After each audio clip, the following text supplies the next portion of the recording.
UP के बलरामपुर जिले के एक दिवसीय दौरे पर पूर्व मुख्यमंत्री अखिलेश यादव पहुंचे। समाजवादी सरकार में 2 बार के मंत्री और गैचड़ी विधानसभा सीट के 4 बार के विधायक रहे डॉक्टर एसपी यादव के निधन के बाद आज उनके पहलवारा स्थित आवास पर श्रद्धांजलि देने के लिए सपा सुप्रीमो अखिलेश यादव बलरामपुर पहुंचे हुए थे। उन्होंने दिवंगत विधायक के चित्र पर पुष्पांजलि देकर उनकी आत्मा की शांति के लिए प्रार्थना कि इसके बाद पत्रकारों से मुखातिब हुए। उन्होंने कहा कि अगर गोंडा, बलरामपुर और अयोध्या जैसी जगह पर ज़मीन घोटाला होता है तो सोचिए कि किस नाम पर और किसकी सरकार में घोटाला हो रहा है। यह भूमाफिया पार्टी बन गई है। उन्होंने कहा बीजेपी की कोई लहर नहीं है। जो बेरोजगार हैं वह इजराइल जा रहे हैं और जो अग्निवीर हैं वो अपने कपड़े उतार कर आंदोलन कर रहे हैं। उनसे भारतीय जनता पार्टी कैसे बच पाएगी। उन्होंने कहा यह जो पीडीए की आवाज़ उठी है उसमें पीड़ित अगले भी शामिल हैं। पिछड़ा, दलित, अल्पसंख्यक, आदिवासी और 50% की आबादी को लेकर हम आगे बढ़ रहे हैं। 90% लोग इस पीडीए में शामिल हैं। उन्होंने भाजपा पर बड़ा आरोप लगाते हुए कहा कि लालकृष्ण आडवाणी जी को जो भारत रत्न का सम्मान अब दिया जा रहा है वो केवल और केवल उनके वोट को बांधे रखने के लिए दिया जा रहा है। भारत रत्न का अपना अलग सम्मान है। देखिए रिपोर्ट। डॉक्टर एसपी यादव जीवन भर गांव, गरीब, किसान और खासकर जो लोग वंचित हैं, जो लोग अभाव में जी रहे हैं, जिनके जीवन में कोई खुशहाली और रोशनी नहीं पहुंची, उनके लिए लगातार जीवन भर संघर्ष करते रहे। एसपी यादव जी जहां लोकप्रिय थे, समाज के सबसे गरीब लोग हैं उनकी लड़ाई लड़ते रहे। समाजवादी पार्टी के वो संस्थापक नेता रहे। यहाँ की जनता ने कई बार उनको चुनकर के विधानसभा में पहुंचाया। जहाँ एसपी यादव दुख, दर्द, परेशानी में हमेशा खड़े रहते थे, वहीं तराई के इस क्षेत्र में और आसपास के क्षेत्र में बहुत ही लोकप्रिय नेता रहे। हम लोगों ने उन्हें खोया है। हमारी पार्टी की और इनके परिवार की बहुत क्षति हुई है। अगर कहीं भी उन्होंने कोई कारखाना लगवाया हो तो बता दें हमें। जो आरोप समाजवादियों पे लगाते थे, अरे डबल इंजन की सरकार और इन्वेस्टमेंट कितना, 40 लाख करोड़। अभी जो आपने गवर्नर स्पीच में पढ़ा होगा, 40 लाख करोड़ का अगर इन्वेस्टमेंट यूपी में आ रहा है तो बलरामपुर में निवेश क्यों नहीं आ रहा, गोंडा में निवेश क्यों नहीं पहुंचा। और इतने बड़े पैमाने पे जो बेरोजगारी है, इसका जवाब क्या है उनके पास, महंगाई का जवाब क्या है उनके पास। तो बीजेपी को चिंता करनी चाहिए।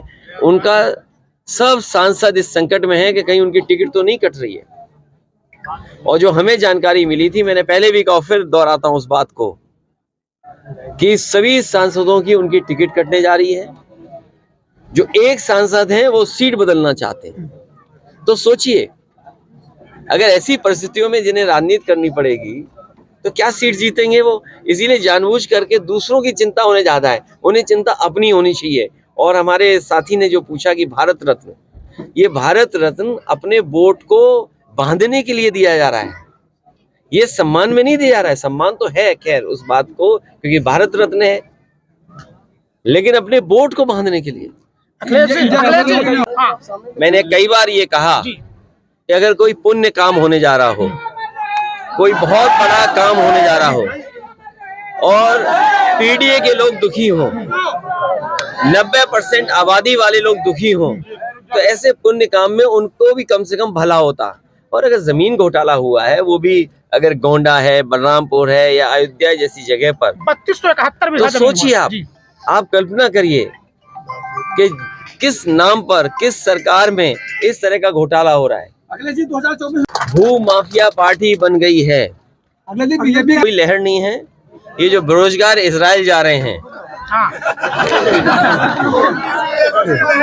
ये जो बेरोजगार इजराइल जा रहे हैं और जो बेरोजगार इजराइल जा रहे हैं और जो अग्निवीर के लोग कपड़े उतार के आंदोलन कर रहे हैं, इनसे कैसे बीजेपी बच पाएगी। और ये जो नई आवाज उठी है पीडीए वाली, इसमें पीड़ित, दुखी, अगड़े भी हैं, ये ना भूलें अपने आप को। जो पीड़ित हैं, दुखी, अगड़े वो भी हैं, और पिछड़े, दलित, अल्पसंख्यक, आदिवासी भाइयों का ये समूह है, और आधी आबादी के साथ आगे बढ़ रहे हैं, तो 90% लोग इस पीडीए में शामिल हैं, तो भारतीय जनता पार्टी कैसे बचेगी?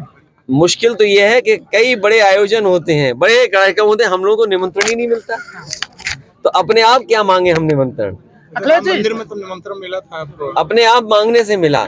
जब आवाज उठाई हम लोगों ने कि बताओ हमारा घर गंगा जल से धोया, तब सुनने में आया कि उन्होंने कहा निमंत्रण दे दो, ठीक है इनको। अखिलेश जी जनता पार्टी अपने वोट को न बिखर पाए, इसलिए उन्होंने चलते चलते ये सम्मान देने का काम किया। अखिलेश जी इंडिया गठबंधन को लेके बात ये कोशिश होगी कि सीट का बंटवारा जल्दी हो, जीत और सीट इसी आधार पर हम लोग आगे बढ़ेंगे। अखिलेश जी मुद्दा थोड़ी खत्म हो जाता है, हमें तो बधाई देना चाहिए नीतीश जी को, कम से कम शुरुआत तो कर गए।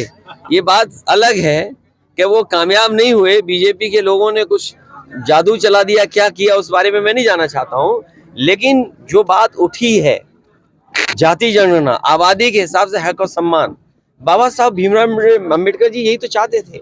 हमारा संविधान यही तो रास्ता दिखाता है। हमारा संविधान ये कहता है कि हर जो पिछड़े दलित हैं उनको विशेष अवसर मिलने चाहिए, जो अल्पसंख्यक उन्हें विशेष अवसर मिलने चाहिए, तो आखिरकार क्यों नहीं मिले? तो उस दिशा में जो काम किया है, अगर वो काम पूरा नहीं कर पाए हैं तो समाजवादी लोग उस काम को पूरा करेंगे। आप गठबंधन जीता था, आप और हम जानते हैं कि क्या समीकरण होना चाहिए।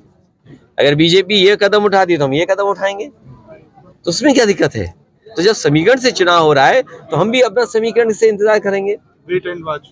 नहीं, वेट एंड वॉच क्यों? हमने देखा नहीं, आपको अनाउंस कर दी सीटें, तो हमें पता है कि समीकरण क्या बनाना है। कांग्रेस करी हमसे पूछा नहीं गया। नहीं, ये जिस स्तर पे बात होनी चाहिए थी उस स्तर पे बात हुई है और जानकारी है, और लगातार हम लोगों का प्रयास रहेगा कि गठबंधन मजबूत हो। धन्यवाद।